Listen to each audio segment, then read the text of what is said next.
Two જેતુસ kitchen. તો આજે આપણે ગુંદાનું શાક બનાવવાના છે। તો એના માટે એટલે આપણે ગુંદા લઈ લીધા છે। જે પ્રમાણે જેટલા વ્યક્તિ હોય એ પ્રમાણે ગુંદાનો વધુ ઓછું માપ કરી શકો છો।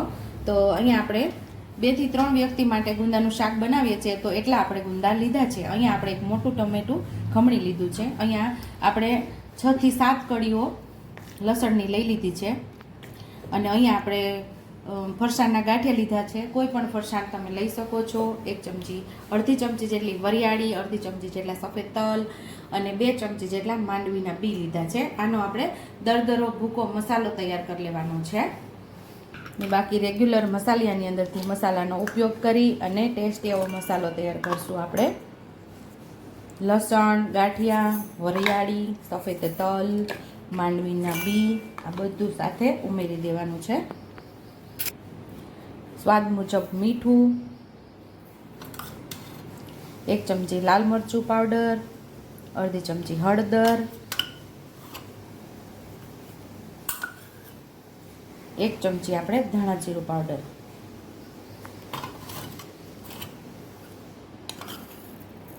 અડધી ચમચી આખું જીરું।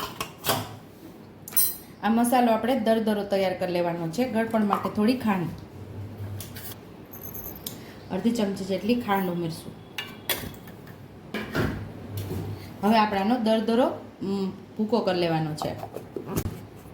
તો અહીંયા આપણો મસ્ત એવો દરદરો આપણો મસાલો તૈયાર થઈ ગયો છે। આવો આપણે દરદરો પલ્સ મોડ ઉપર તૈયાર કરવાનો તૈયાર થઈ ગયો છે। આને સાઈડ ઉપર રાખી અને ગુંદામાંથી આપણે ઠળિયા કાઢી લઈશું।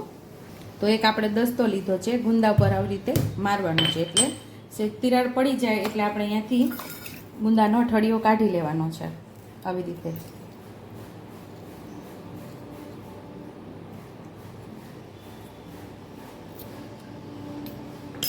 અને 2 ભાગ કરી લઈશું ગુંદાને બધા। તો આવી રીતે આપણે બધા ગુંદામાંથી ઠળિયાને કાઢી લેવાનો છે।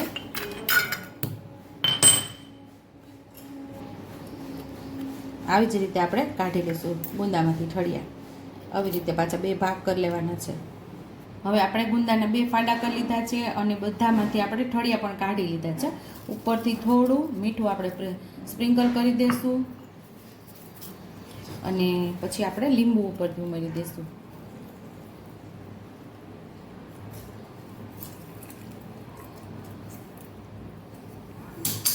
હવે આપણે બધું મિક્સ કરી લઈશું એટલે આમાંથી ગુંદામાંથી ચીકાશ બધી નીકળી જાય।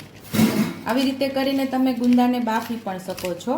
આપણે બાફતા નથી, થોડીક વાર એવી રીતે રાખશું એટલે એની અંદરથી બધી ચીકાશ નીકળી જશે અને પછી આપણે આનો વઘાર કરશું।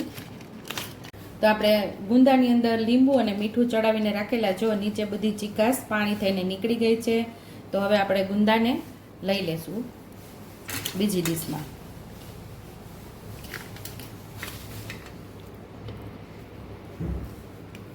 તો અહીંયા આપણે ગુંદા બીજી ડીશની અંદર લઈ લીધા છે અને મસાલો તૈયાર કરેલો છે એને આપણે ઉપરથી ઉમેરી દઈશું। આવી રીતે ગુંદાની અંદર ભેળવી દેવાનો છે મસાલો આપણો।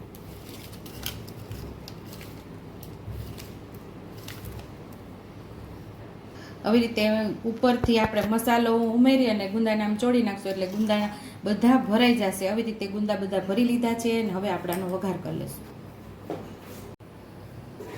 અહીંયા આપણે 1.5 નાના ચમચા જેટલું તેલ ઉમેરેલું છે। તેલને આપણે સરસ ગરમ થવા દઈશું।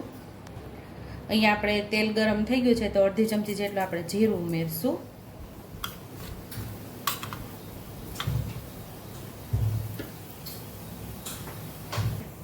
અહીંયા આપણું જીરું સરસ ફૂટી ગયું છે, થોડી હિંગ ઉમેરશું અને આપણે ગુંદાને ઉમેરી દઈશું।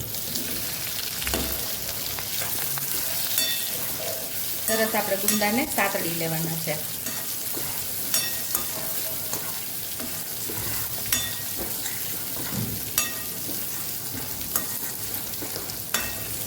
ગુંદાના સંભારાની રેસીપી પણ આપણી ચેનલ ઉપર તમને મળી જશે।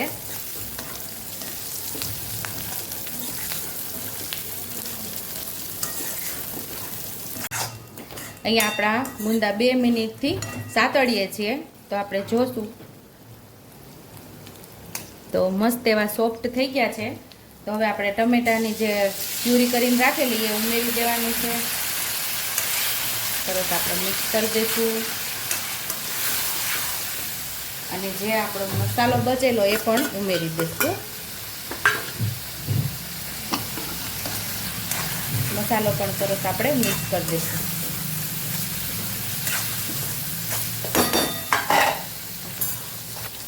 થોડા લીલા ધાણા ઉમેરી દઈશું. મસાલા સાથે આપણે જે ઉપરથી ઉમેરેલો એની સાથે આપણે સરસ સાંકળી લેવાનું પહેલાં, અને થોડું પાણી ઉમેરશું. એક નાની વાટકી જેટલું પાણી ઉમેરશું આપણે આમાં. સરસ મિક્સ કરી દઈશું. હવે એકાદ મિનિટ આપણે આને ઉકળવા દઈશું.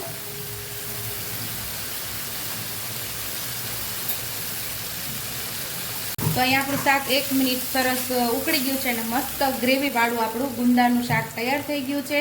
તો સર્વિંગ પ્લેટની અંદર હવે આપણે આને સર્વ કરી લઈશું. તો અહીંયા ટેસ્ટી એવું ભરેલા ગુંદાનું શાક આપણું તૈયાર થઈ ગયું છે. ઉપરથી લીલા ધાણા આપણે ગાર્નિશ કરી દઈશું. રોટલી, ભાખરી કે રોટલા સાથે ખાવાની ખૂબ જ મજા આવી જાય તેવું ભરેલા ગુંદાનું શાક તૈયાર છે. જો તમને મારી રેસીપી પસંદ આવી હોય તો મારી રેસીપીને લાઈક કરજો, શેર કરજો, સબસ્ક્રાઇબ કરજો, હાઈપ કરજો, બેલ આઇકોનને દબાવતા ભૂલતા નહીં, અને કમેન્ટ બોક્સમાં કમેન્ટ કરજો કે મારી રેસીપી કેવી લાગી. તો આવજો.